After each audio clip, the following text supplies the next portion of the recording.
Great. So hello, everyone, and welcome. Thank you for joining us in our session today on getting started applying behavioral science and embedding it in organizations. It's another session of UN Behavioral Science Week. We're on the fifth and final day with our session today. For those of you who haven't seen me in the webinars throughout the week or before, my name is Mary McLennan. I'm a behavioral scientist, and I work with the Executive Office of the Secretary General. And I also lead an initiative called the UN Behavioral Science Group, which I'll speak to in a few moments. But just while colleagues are joining, I wanted to speak very briefly about the week. As I said, we're on the final day, but just to say the week brought together 18 entities in 21 sessions, and will all be recorded and available on our YouTube playlist. So if you want to check out ones maybe you didn't get a chance to throughout this week, there are sessions ranging from health, climate, peace and security, gender. I encourage you to check those out. We can put the link in the chat for you to see them in your own time. So just a little bit about behavioral science across the UN to situate ourselves in this event and some of the broader behavioral science initiatives. So the UN Behavioral Science Group brings together over 1,000 colleagues from over 60 entities in 110 countries. These colleagues range from those who are new to behavioral science, thinking about how to embed it in a project or take the idea forward, through to ones who are actually behavioral scientists themselves. So there's a spectrum in the group. However, most colleagues are at the early stages of that journey, and that's where we really try to meet them where they are. So how we support is we bring colleagues together across the UN system and beyond in events such as the one we're having today. And we also provide thought leadership, and I'll speak to a few of our initiatives there. And then we provide light touch support on projects as well. So if you've been following behavioral science in the UN over the last few years, it's probably not the first time you've heard that the UN Secretary General has recognized the importance of behavioral science in the UN. And I'm not going to talk about this in detail because one of our speakers today will go to it in much more. But I will say that if you are curious to know more about this, there is a guidance note that was developed last year. It outlines more of the Secretary General's vision, and I encourage you to check it out. So just briefly, if you're interested in engaging more with behavioral science in the UN, 3 things you can do. So first, read the Secretary General's guidance note. Second, read the UN Behavioral Science Report, which covers the experiences of 25 UN entities, as well as some enablers for behavioral science in the UN. And then lastly, just this week, we launched the UN Behavioral Science Practitioner's Guide to Getting Started. And it basically outlines step-by-step how to apply behavioral science. It builds on a decade of literature from academia, governments, and other spaces. And we've really worked to tailor it to the UN context. So that guide is hopefully a resource for all of you. It's developed by the UN and for the UN. Secondly, join the UN Behavioral Science Group. So as I said, we bring together over 1,000 colleagues. It's easy to join. It's just a couple minutes on our website. And if you're outside the UN, you can join as well in an observer role. And then lastly, you can follow us on Twitter under UN_BSci or UN_innovation to get a more real-time understanding of what's going on in the UN system. So with that, on to our session for today. So we'll have our opening speaker and a panel, but we will be collecting questions for Q&A at the end throughout the webinar. And we ask you put them in the Q&A box, not the chat, but the Q&A box. That's to be collecting questions at the end. And there'll be lots of time for discussion then. So just wanted to flag that point of organization for today. And then on to our opening speakers. So we're very fortunate to have with us an individual who knows quite a bit about behavioral science, particularly at senior levels of the UN. It's Ayaka Suzuki. She's the Director of Strategic Planning and Monitoring Unit in the Executive Office of the Secretary General. She's also previously was the Chief of Staff in the Department of Peacekeeping and Operations and the Department of Field Support in the UN headquarters. Prior to this, she's worked in many countries and senior levels, from Libya to Haiti and across Africa as well. So we're very fortunate to have Ayaka with us today, and I will turn it over to her for her remarks at this time. Thank you, Ayaka. Great. Thank you so much, Mary, for the kind introduction. And well, hello, very nice to be here joining you on this panel. And I really appreciate the participants of this panel. I mean, getting started is the first step for everything. So thank you for your interest. So I just wanted to talk a little bit about how it fits into this, the priorities of the United Nations. I mean, I think we all agree that the world we live in now has changed radically over the past couple of years. And so with that, the capabilities of the people in our organization really need to evolve. So the Secretary General acknowledged that, and I mean, Mary already talked about his guidance note on behavioral science, which was issued last year. But behavioral science is one of the this group of what we call next generation skills. that we would really like to encourage the organization and people in it to develop. So what are these next generation skills? They are data, innovation, digital, strategic foresight, and of course, behavioral science.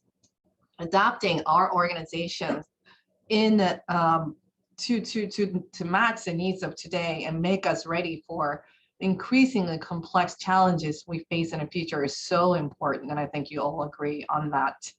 And in line with the recommendations in Secretary General's report, our common agenda, and I hope that you all had a chance to read it, we need to do everything we can to become a 21st century organization. And I find that even myself, we're still using kind of tools from 19th century, but we need to be more nimble, dynamic, and effective. And then behavioral science is one of those newer and perhaps less well-known tools of what we're calling new generation or UN 2.0. But it's so useful for us to enable us to do our jobs better, to do better programming, to better inform our decisions. And the potential it holds to really improve our mandate delivery is just so vast. So since so much of the work of the United Nations relies on changing behavior, including any of our health interventions, including taking medicine, allowing a child to attend school, halting violence and reaching agreements, understanding how people actually behave and make decisions is so essential.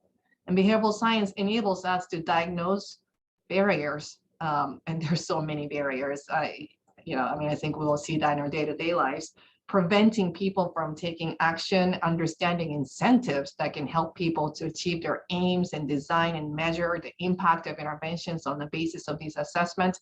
That really will shift the needle and do things much better and in a more effective way. So for us, the UN behavioral science techniques are already helping us to improve collaboration across our humanitarian development and peace operations in the fragile settings where we cannot afford siloed thinking.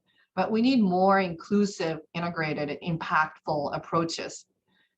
Together with behavioral science experts, for example, we have identified 7 barriers to successful integration that are supporting our most senior leaders and how they can overcome them. I'm just using this as an example of how we used behavioral science to address one of the most important priorities of the Secretary General, which is to enhance integrated cross-pillar work across the system. So today we're joined by a panelist who will follow me, and I think that they will be sharing with you some of the insights that they have gained across their experiences to give you some very good ideas on how to get started, how to form partnerships, and how to embed B-side in your respective entities. And I think that you will have a very fruitful dialogue with them. Please use the Q&A and chat function to interact with the panelists. I'm very excited that the panelists have decided to join this session. I'm also looking forward to learning from them. So with that, I'll finish. Thank you so much again for the invitation to join you today. Thank you. Great. Thank you very much for those remarks, Ayaka. It really helps to situate ourselves in the week and kind of the broader efforts of the Secretary General. Thank you. Okay, so with that, thanks, Ayaka. I'm going to share one more slide, which has our panelists with us. So today we're very fortunate to have with us, as Ayaka mentioned, a panel of 3 individuals who have applied behavioral science in different contexts in different ways, ranging from governments through to the UN system itself. So first we'll hear from Iván Budassi, who's the president, he's from the Office of the President Argentina, where he leads the Behavioral Science and Public Policy Unit. So this unit is a very exciting one. It's one of the few in the Global South. So we're very excited to hear from his experiences. It's about a year old, if I'm correct. There's been a lot of work in the lead up to this. So we're keen to hear from Iván about how you got started and how things really came into fruition there. Second, we'll hear from Gina Lucarelli, and so she's the team leader in UNDP Accelerator Lab Network. And if you've been involved in innovation in the UN over the last few years, I think it's pretty fair to say you've probably come across Gina and her work. So we're very fortunate to have her with us today. And just briefly, she has a wide, varied background, but she's worked in human rights and development for over 20 years with a ton of experience in the UN. So very keen to hear from Gina as well. And then lastly, we'll hear from Laura de Moliere, who's from the UK Cabinet Office. She's the head of behavioral science there. Her work focuses in the area of communications, and she's a behavioral scientist herself. She has a PhD in decision science and social cognition, so she can also speak to some of the technical aspects of behavioral science as well. And so with that, I'm going to stop sharing and ask that our panelists turn their cameras on. Great, thank you, perfect, it's all working. Okay, so I'm going to go through a series of questions, and as I mentioned, Ayaka said as well, please put your questions in the chat. There'll be opportunities to ask our panelists afterward, but I will ask them some first, as in the privilege that I have. So first, we just do a round of telling us a bit about your, a little bit about your organizations and your work applying behavioral science. So first, can we start with Gina? What does your organization's approach to applying behavioral science, and what does your team and structure look like? Thanks so much, Mary, and great to be here with all of you. I see some familiar names in the audience, and many of you who have a lot to contribute and know an awful lot about this topic. So as Ayaka said, we are kind of in this moment of planetary crisis, and our sort of hypothesis is, at UNDP, when it comes to innovation, in times of planetary crisis, best practices don't always exist. And what you need to do is enable experimentation to figure out what works. We recently launched a new strategic plan at the UN Development Program, and the focus is all on systems transformation. Truth is, nobody knows how to do systems transformation, and so it naturally requires research and development, experimentation, exploration, and this is a continuous function. So I steward a network of 91 social innovation labs, which are embedded inside the United Nations Development Program, and their mandate is really to reimagine development, for the 21st century. In terms of structure, we take a portfolio approach. So we try to advance behavioral insights, behavioral science as one form of intervention among many. Positive deviance are others, hackathons, systems thinking, foresight, alternative futures. Every time you try and categorize these innovation methods, they grow and change. But we do take this sort of portfolio approach where, yes, behavioral drivers are a part of systems transformation, but so are regulatory drivers, technological drivers, economic drivers, cultural drivers, et cetera. So this is largely sort of where we are. We have, as I said, 91 social innovation labs. Inside each lab, a bit about the structure there, because that's really what drives the experimentation, including behavioral experimentation. We put a big premium on sourcing knowledge and practices from women and men who are facing the effects of climate change and living in poverty, which is why in each lab we have someone who's an ethnographer, maybe a journalist background, sociologist, and their full-time job is learn from people who we're trying to help. We also have a data capacity. So we have a head of exploration who might be a data scientist, might be a partnership advisor, et cetera. They're looking at weak signals of change, tapping into new sources of data, and bringing that work in. And then it's the head of experimentation who then takes this intelligence from the knowledge and practice of people closest to the problem and, new sources of data, evolving change, and designs tests, designs experiments to push hypotheses. So what we've seen is behavioral insights, even though it wasn't sort of promoted as a specific method to be used within the range of many innovation methods, it has gotten a lot of traction.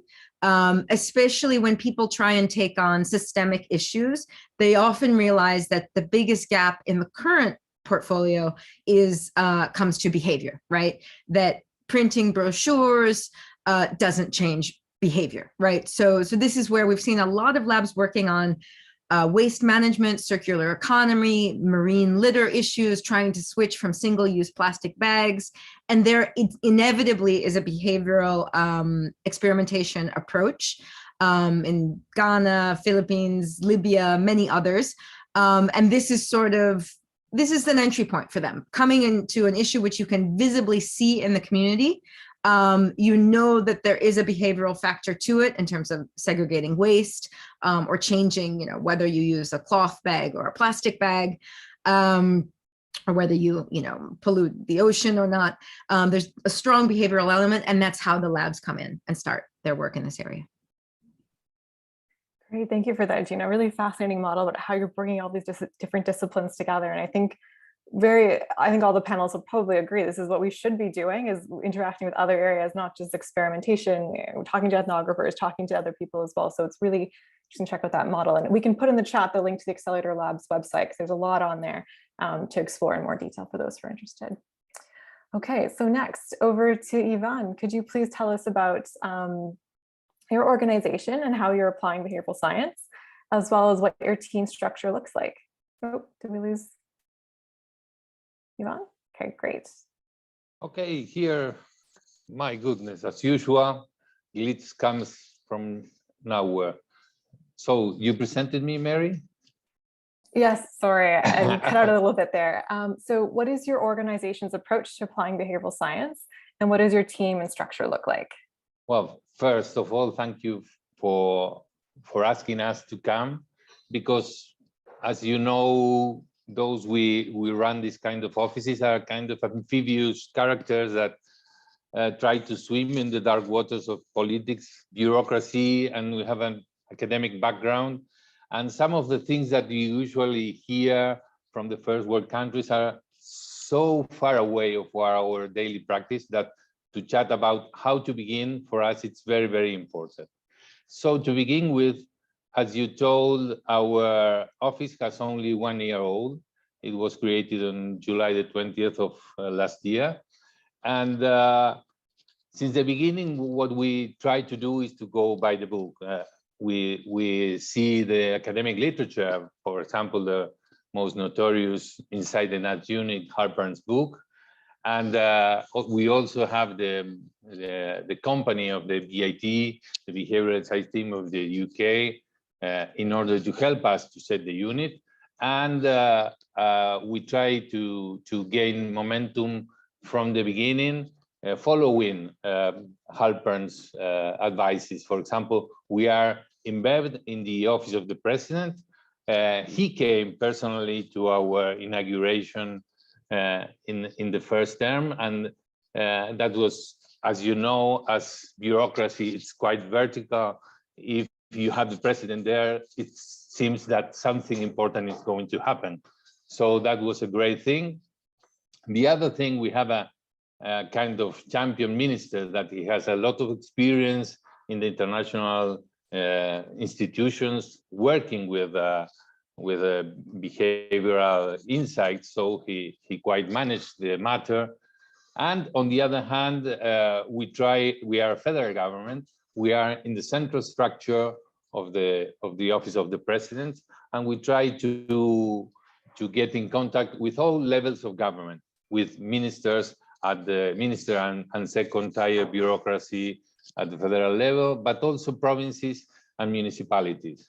And the thing is, as you know, Latin American countries are not really known for having a solid and stable institutional structures. And on top of that, there's a political pervasive divide everywhere, not only in Argentina. So we have our neighbor, Uruguay, set with a very fine leader and with a lot of political support and a behavioral unit. But afterwards, the government changed and the unit is not working nowadays. So every day when we wake up in the morning, what we are trying is to build evidence in order to secure the continuity of the unit in the future. We are still trying to go by the book and to do all of what the academic literature suggests to do in these stages. But the question is, will it suffice? We will try to find it later, Mary, when our encounter continues. Great, thank you for that. Really interesting about starting in the president's office and how that can really help kickstart a lot of your work initiatives. And maybe we can get into it a little bit later, but I found it really interesting how you're able to engage with partners in Argentina as well from the academics in the country too. So maybe we can come into that a little bit later, how you're doing the projects that you're carrying out. And on to Laura now for her work in the UK government. What's your approach and what does your team structure look like? Thank you. Yeah, so I'm heading the behavioral science team here in the Cabinet Office, and our team, we're 7 people. We've grown over the last 3 years. When I set up the team, we are essentially having a consultancy model. So we're consulting policymakers and communicators on their project throughout the entirety of the UK government. That's to say that in the UK, there are over 20 different teams in the different kind of ministries. So there's quite a lot of really specific knowledge that everyone can draw on. But we are kind of filling the gaps and working with those ministries that don't have their own teams, and providing particularly advice in situations where there's a crisis and it has to be quite fast. With regards to kind of how I set up the team, is possibly slightly different to other teams in the sense that I realized quite quickly that a lot of the traditional behavioral insights approaches where, you know, you're changing the way you present information and anything like that is actually covered to quite a large extent already with regards to marketeers that really know how to run a campaign. And then we have a lot of analysts in government, thousands of them, in fact, that know how to run a randomized control trials. So my team actually, given the small size of us, we're not collecting any primary data, but instead partner with existing analysts and researchers to kind of make these projects. But I think the key shift for me has been that rather than us focusing on interventions and trying to figure out how we can, provide knowledge on getting people to do something, I have realized that the bigger value for us is to focus on problem definition. So actually understanding problems from a behavioral perspective. What should the world look like in which you've enacted all your change? Who is involved in that? What is the system surrounding people? And we've mentioned, we've heard barriers a lot. What are the barriers? And can we overcome them with a campaign? Can we overcome it with legislation? What is the right lever to use? And how can we enable people in government from different professions to work together on these problems? And apart from that, we've also kind of focused on adapting behavioral science to the organization's needs. So I mentioned speed.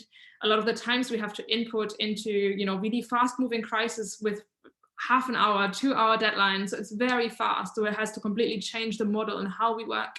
And we also focus quite a lot on R&D and more novel ways of encouraging the roles of behavioral scientists. For instance, one of our big focuses is on reducing unintended behavioral consequences on interventions that you put out, which of course is also really relevant to a UN audience where, do no harm is quite at the center of many of your endeavors. So yeah, that's us. Great, thanks for that. There's a lot to unpack in there, but for the sake of the conversation, I'll say it's really interesting how you've been able to leverage your team and the existing resources of government outside. That's a really interesting insight I think we can all reflect upon. And yeah, giving fast-paced advice, I think this is something that has pushed the field of behavioral science in the recent years. So I'm curious to hear more from you on that as we go ahead. Okay, so if there aren't any questions for our panelists, well, if they do, maybe we'll go to the next question. So going back to Gina, what are some success factors you could highlight to others who are thinking about getting started with behavioral science? So you mentioned all these labs you set up, over 90 of them. That's quite remarkable. I'm sure each context is different and huge understatement in saying that. So what factors might you want to highlight for others who are at early stages? Yeah, I would say the most important thing you can do is kind of ensure there is some kind of mandate for experimentation within your organization, right? That's protected. And of course, the best mandates are not unfunded mandates, but funded mandates, which is why, I, coming from, having worked in innovation a bit and then coming to UNDP and seeing the, we're doing this on a big scale kind of attitude, I was just really excited and refreshed by that, because it means, here's the funding, here's the mandate, take it. But you've got to protect that mandate to experiment. And that also means reconsidering how you monitor success and failure, right? So you've got to, I don't think you're ever going to get to a situation in the public sector on day one where you have a 95% failure tolerance, right? You're never going to get to that. But at least implying sort of Nelson Mandela's famous words that, I never fail. I either win, or I learn. Right. And I think if you kind of focus on that learning, it's really, really critical, because then you can say, you know what, we know that this doesn't make people stop using single-use plastic bags, but these other things might, right? So we're kind of closer to the zone. The other thing I would say, particularly with behavioral insights, is you're always dealing with people who come from some kind of background. And if you're trying to pitch to them to try something new, find something in their background that resonates, right? They might have had a psychology professor they really loved and they, enjoyed that. So they might have some kind of feeling we should be learning more from psychology and appeal to that. They might have, a communications background where they're tired of just printing brochures and expecting behavior to change. Or they might be someone who feels we need more rigor and more seriousness in how we advise governments on what they should and shouldn't be doing, right? They might be someone who needs the data, who needs the rigor, who needs the research. Try and appeal to that. So I wouldn't sort of come in saying, I read this great book and I think we've been doing everything wrong and we should change it because I had an epiphany, but rather sort of, bring them in from where they start.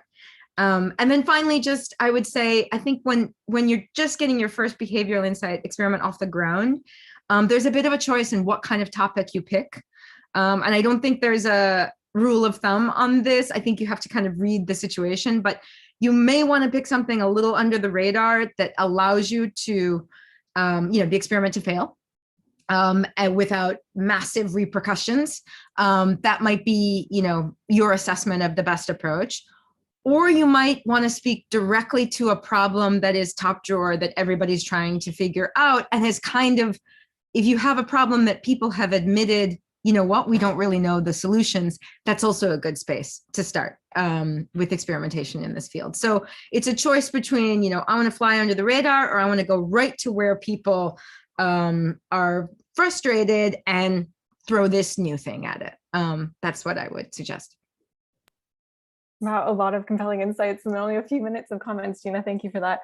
Experimentation is key, and finding partners who get it and understand it, not only the importance of it, but how to do it as well. And then also this comment about meeting people where they are and having the right pitch and having the right sell and really kind of seeing the value of behavioral science in different contexts, because you're very right in that doesn't add value in the same ways for everyone.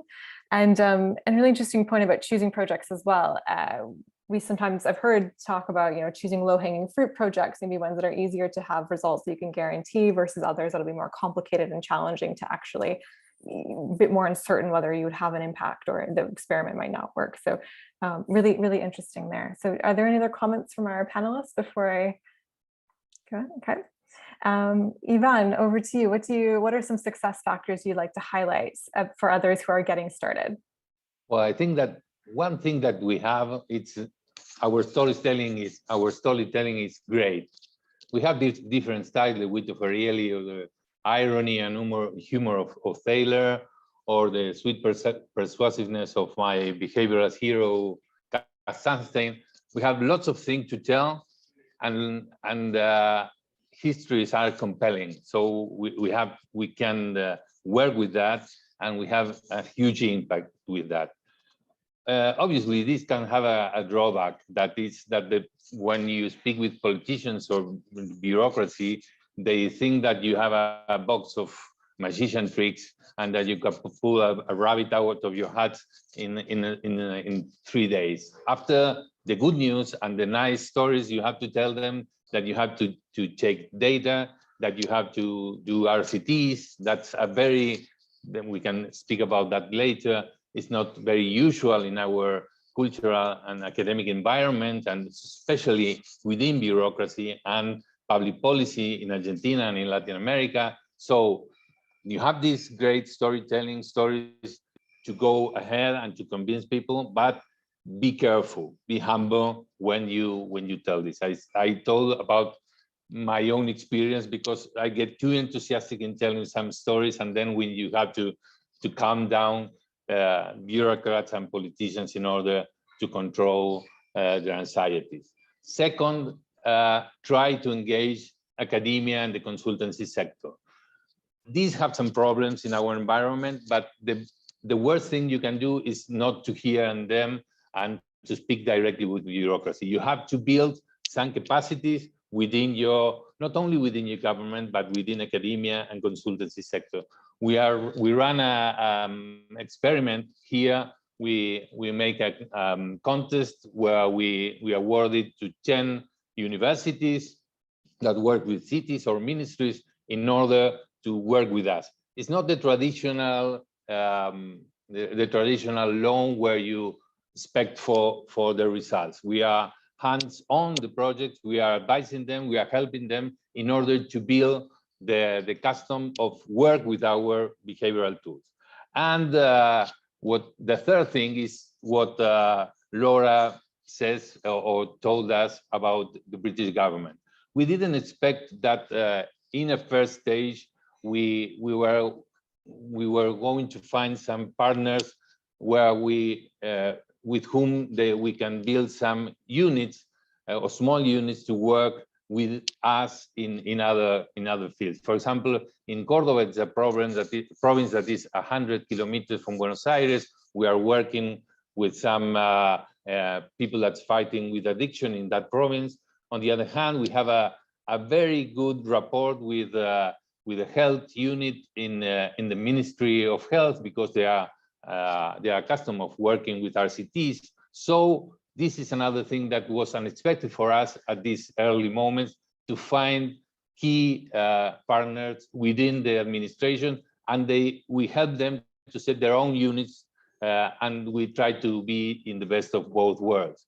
We have a hands-off control of them, and we help them. And on the other hand, they have the specialization that they know their field, and they're working very hard within their own offices. So that's the three aspects that we were very keen on seeing how it develops in our unit.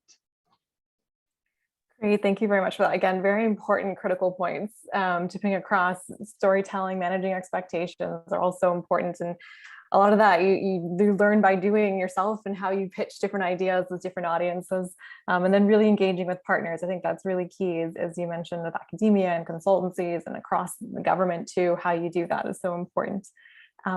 So I'd just like to point the attention to the Q&A box. I see some questions coming in, not to our panelists, but to our audience. If you are keen on certain questions, please upvote the ones you want to hear the responses to at the end. So I'll just flag that for you at this point in time, but we'll be coming to those questions in the latter part of our session today. So with that, on to Laura. What are some key success factors you'd like to highlight for others who are getting started? Yes, I think my first reflection is that behavioral science is so beautiful to me because it is so varied. And I would like to kind of just broaden out the discussion briefly to stay away from just associating behavioral science with experimentation. I think the two are actually, in some ways they've been linked historically, because behavioral scientists also want to demonstrate their own impact by running randomized control tests and comparing themselves against the control group. And experimentation is clearly important, but it's not possible in all circumstances, and I think sometimes it actually distracts from behavioral scientists being engaged in very early stages of decision making and understanding of problems that they could otherwise contribute. I guess my first kind of lesson learned is here that as a behavioral scientist kind of starting up new, the first project that you have is actually understanding your organizational needs around behavioral science, and to not be tied to existing blueprints of what behavioral science looks like. So is the need of your organization more experimentation and kind of evidence-based decision-making, policy making? You might go there. Is your need better problem analysis? You go there. Is your need better marketing? You go there. Essentially, you're analyzing the decision-making processes of your organization as your unit of analysis, and you see where you can contribute. And I think having this kind of clear mission statement and problem to solve has really helped focus us around kind of ensuring that we're making better assumptions about behavior as part of our internal decision-making processes. And that enabled us to move upstream, to move into rooms where behavioral scientists usually are not, because they're associated with the implementation and the downstream thing and randomized control trials.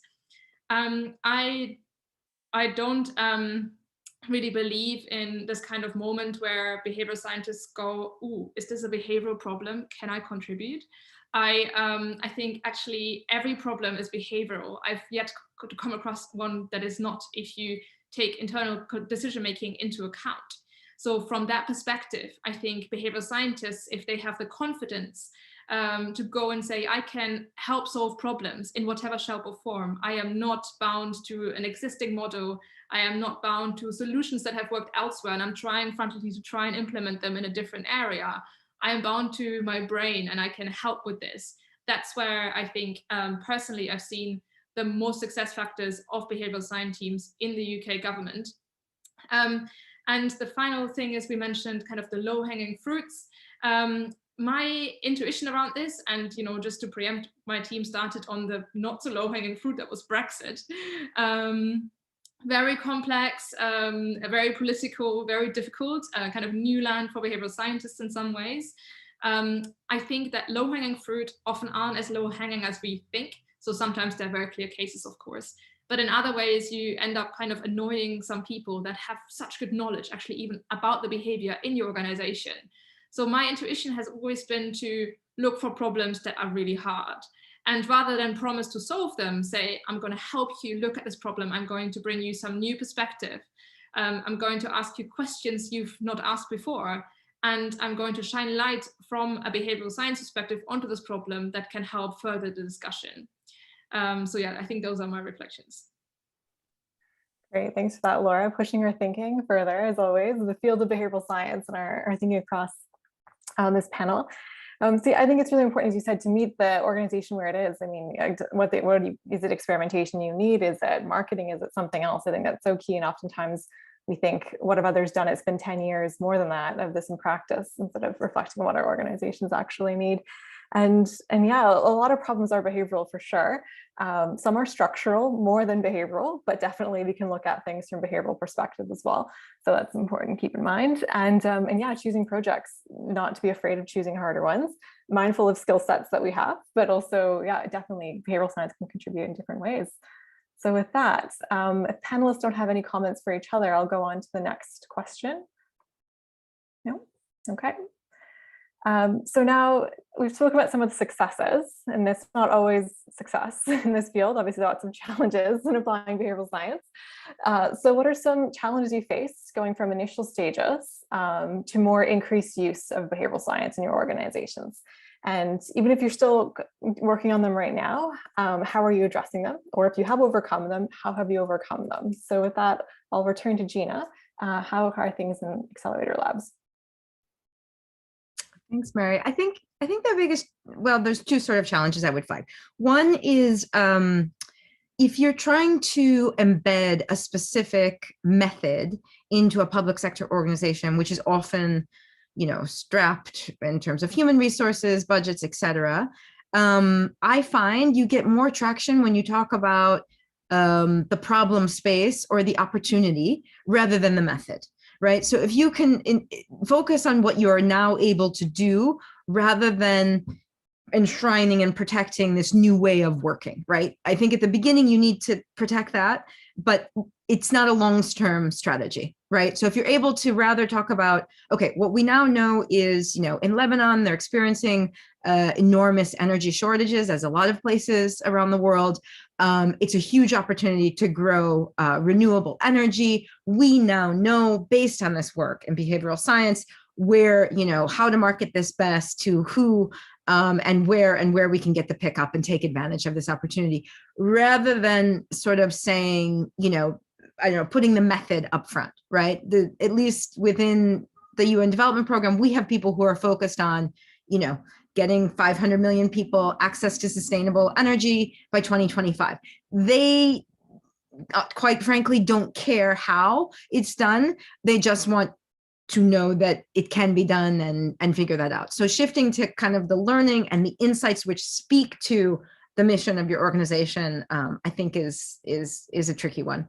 And the other one, and I don't know, just to throw this in there because it might be, might inspire some debate. One experience that we had is, so we work on sustainable development as a distributed problem, right? It's a problem of 8 billion people around the world making micro decisions and taking actions that will determine whether future generations, can meet their development needs and can live, in peace and equitably and sustainably.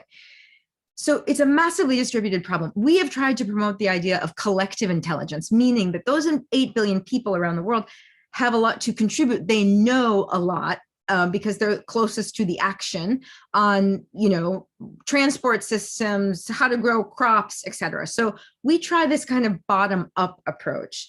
And we find sometimes that behavioral science is seen as a top-down approach, right? It's seen as an approach that understands, people's mentalities and needs to sort of promote a change or nudge them from the top down, right? So this bottom up, top down dance is a bit of a challenge in the sense that, in my experience, behavioral science is seen as that. Whereas you have sort of other methods which are more like participatory, more acknowledging the agency and the sort of knowledge that people have. These sort of, need to come and meet in the middle. Very interesting about how we can actually work within organizations to do this. And there's the ground, there's the bottom, and there's the top, and there's the middle layer too, and how you can get everyone engaged is a very interesting question. So lots there to explore. I'll leave it, maybe panelists have other comments to make on that as well. But before anyone else jumps in, I'll ask Iván, what are some challenges you face going from the initial stages? You said you're about a year old to where you are now, and what challenges are you currently addressing in your increased use of application in behavioral science? Well, I've once heard a quotation by Dan Ariely that says that behavioral sciences are like teenage sex, that many say they are doing that, but very few are actually doing it. And the thing is that I found in my daily practice a lot of that. For example, in the academia, and I blame myself in the first place for that, because I worked since have a life-changing meeting with Sansense in 2002. I worked a lot in what I thought it was behavioral science, but what's only theoretical. We have not in our environment we are not doing RCTs. We are not working on the ground, and many of our academia thinks they are doing behavioral sciences, but they don't have the experience of changing from theoretical to practical and to have some feet on the ground experiences. And we have a catchphrase in our unit when we work with the organizations. Well, we are doing what you are suggesting. We are sending messages. We are trying to speak with people. Many of the things that we're trying to change some defaults because, as you know, that the things that many of our books are bestsellers, and lots of people read Thinking Fast and Slow or Predictably Irrational or something like that, and they think they are doing this, but without the whole set of tools that we need to use when we are working seriously in behavioral economics.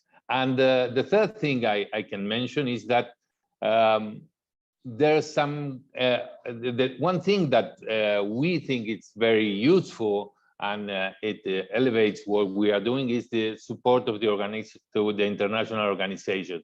But in our environment, there's a lot of skepticism about my pronunciation, oh my God, of the participation of international institutions. Some of the structural changes suggested in the 90s, the privatization and something like that in certain fields of academia and bureaucracy, things that they are not a very good seeing this organization. And they are, when you speak about RCTs or to try new practices, we have two problems. First, they think, well, are you using us as guinea pigs?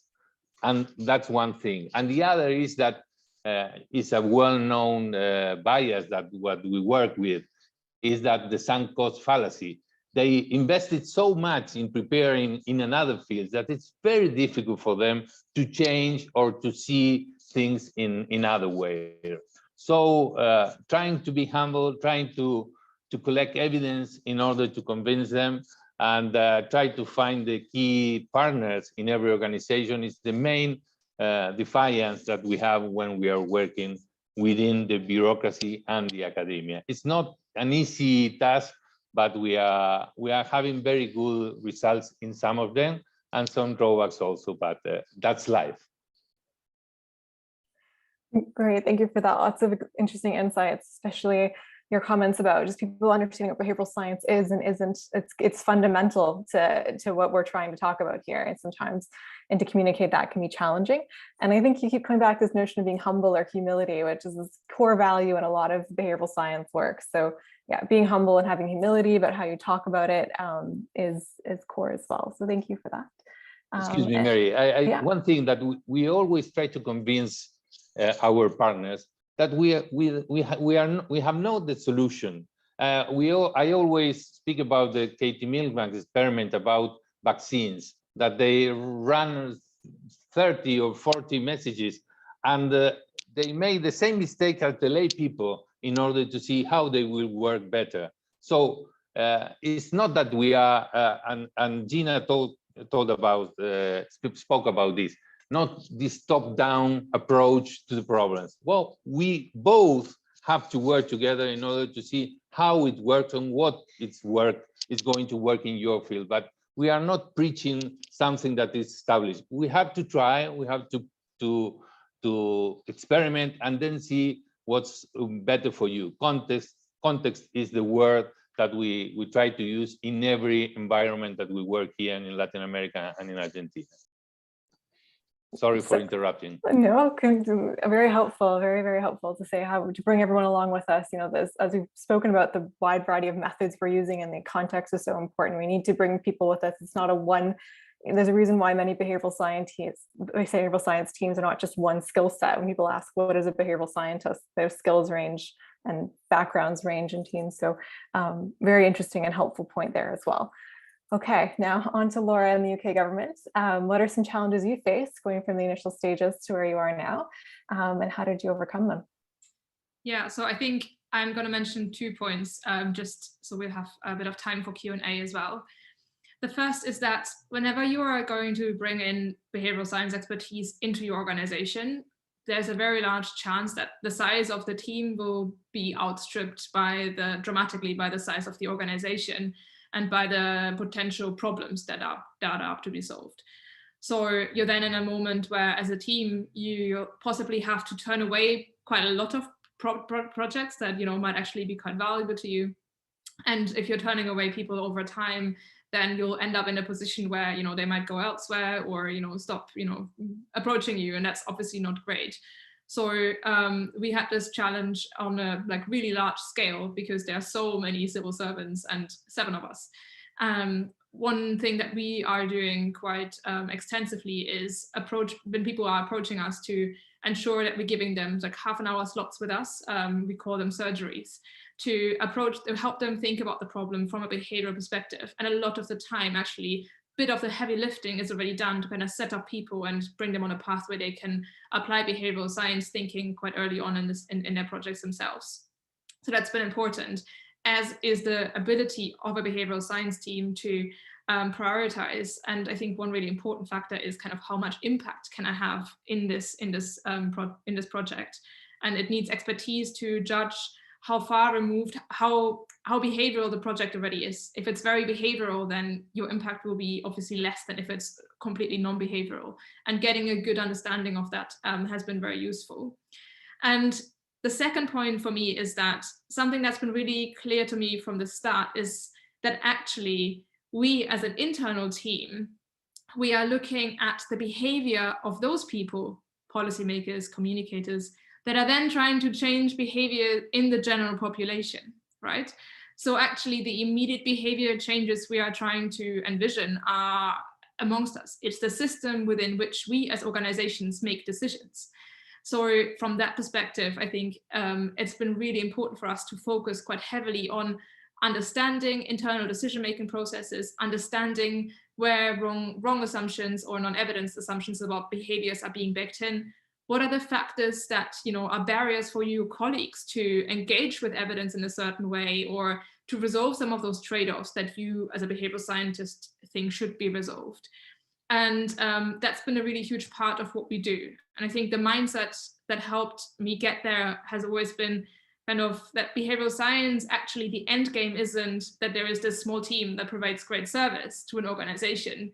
The end game is an organization that works differently and embedding behavioral science in a different way. So for me, it's more of a movement than a service.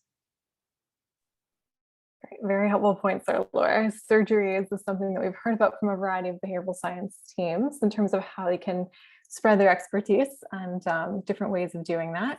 And also, it's a lot of it's about organizational change. And maybe I see there's a question in the Q&A, so I'll maybe come back to that point in a second for you, Laura, but thanks for that. Okay, so in the few minutes we have left here, I think I have at least one question for each of our panelists, and then we'll see if there's a broader one at the end for all of you.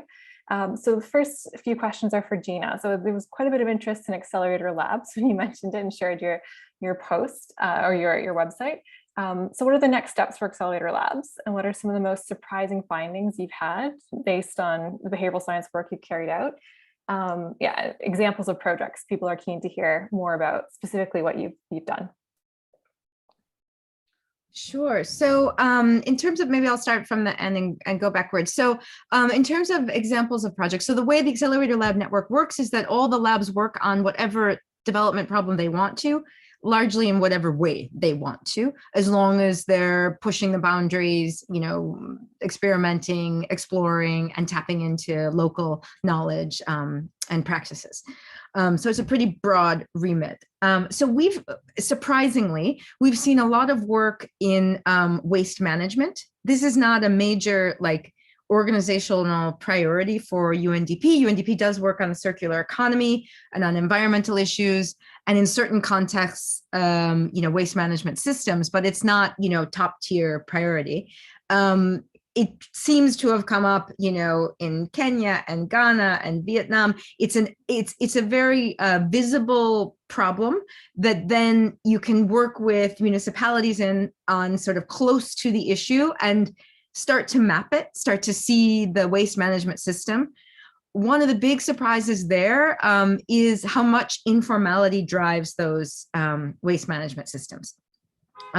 So you have a lot of informal waste pickers who are the ones segregating waste. They are the ones doing it, which means that when you have teams like Ghana who are trying to get more people to segregate their waste for recycling, knowing that recycling is not the issue and we should be cutting off our addiction to plastic in the first place, it means that in order to see the waste management system, they have to sort of map it, and they have to acknowledge that informality in the first place, right? Because it's a place that is, if you want to drive more value from waste, it's the informal economy that's kind of driving, in many ways, the circular economy, right? In that respect. So that's been kind of a surprise. And that's led us to make actually informality our research and development priority. So again, we let all the labs do what they do, but we try and find the patterns across the network of 91 labs.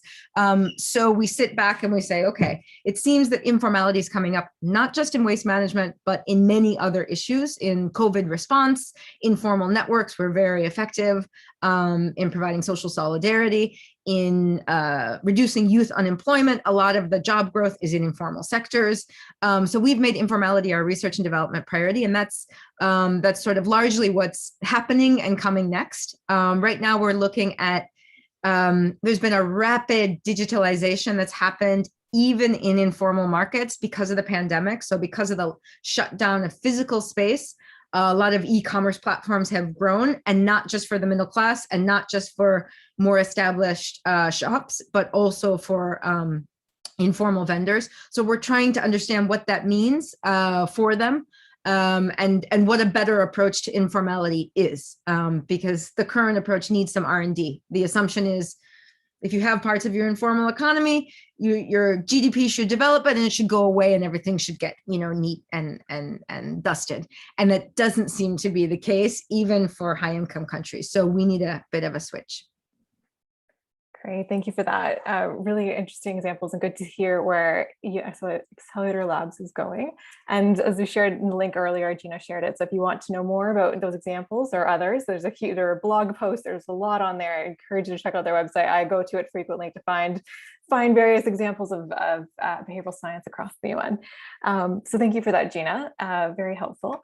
And next question maybe I'll combine a few for Iván, if that's all right. So we have some questions from students who are interested in particularly opportunities in the Global South. How can students and academics get involved in working with behavioral science units? So you've spoken about how you engage with academics, but from an academic standpoint, how could they engage with you and others? Maybe some tips there would be helpful. And also when it comes to areas where, maybe we spoke about the spectrum of behavioral science background. So qualitative, quantitative, law, PhDs, medical degrees, right? Everyone's in what advice might you have for people who don't have a psychology or a traditional background? Any advice you might have, particularly given your background as a lawyer too? So how you came into this field. So a bit of a winded question there, but hopefully that you can comment on something there. Well, I'm old enough not to have, when I studied the spectacular curriculum that you have now, that you have specific master degree and formation in behavioral sciences. I came from, that's why I spoke so keenly about Kassansen, because he's also an administrative lawyer. We work in regulation, and when we begin to challenge the rational aspect of regulation and the rational models that was embedded from economics into law, well, that's the way that we change that. But as Laura points out, the marvelous thing about behavioral science is that you have to have lots of inputs. So in our unit, I'm the only lawyer, but we have lots of, not lots because we are a very small unit, but we are trying to get inputs from psychology, and we're trying to find good quantitative analysts, and we have to work together with all of that. And let me jump with one of the Q&A that was in our chat, is that they asked who were the most reluctant to work with you, and which are good partners. Well, we found, as I told you, a very good partners within the health sector, perhaps because they are under siege because of COVID, but I think that the main thing is that they are used to make RCTs. And then the other thing is that they also try, we have some problems when they have this investment in studying and working all their lives in certain fields, and to change the way to see things, it's very, very difficult. So if I had to point out a sector, the health sector is a very good partner, and the other, you have to go with prudence and humility in order not to offend them. Yes, very good point. I think there were lots of lessons learned from COVID working in behavioral science about there's public health expertise, there's behavioral science expertise, and it's bringing it all to the table. Very, very interesting, helpful points there. Thank you very much for that. And there are many questions. I don't think we can get to all of them. Unfortunately, we're already a minute over time, but if our panelists can stick with us for a couple more minutes, I have one more question for Laura, and it picks up on the point she made just at the end of her remarks regarding the organization and how behavioral science fits into the broader organizational work. And then, so maybe expanding on that a little bit, but then also how behavioral science can be applied to improve organizations themselves. Have you done work on that? Maybe in your communications background that you have, just elaborating on those points would be great. Thanks. Yeah, sure. So the question that's asked is very slightly ambiguously. So it can either be understood as kind of how we're applying behavioral science to organizational behavior more broadly, or are we looking with behavioral science at how behavioral science is applied in organizations. I'm going to try and answer the first question, which is, when it comes to organizations and how they behave, obviously organizations are people. So there isn't a thing of an organization, but organizations break down into different people that have different roles in organizations. And if we say analyze the behavior of, say, an SME or like a small medium enterprise or anything like that, we would usually go and understand what are the kind of outcomes we'd like to see from this organization, who within the organization has actually the decision-making power, and what are the internal processes. So a lot of that is actually comes back to mapping the internal decision-making processes and understanding who has what role regarding to the problem or the broader outcome, to then understand what are the barriers in the way of either are structurally or behaviorally, and then what can governments or others do to intervene to support them to kind of make the decision in line with how you think they should be making them. So sorry, that was quite abstract, but essentially breaking it down on a kind of concrete behavioral level and understanding internal decision-making processes has always been the broad approach that has got us to a point where we can understand it better.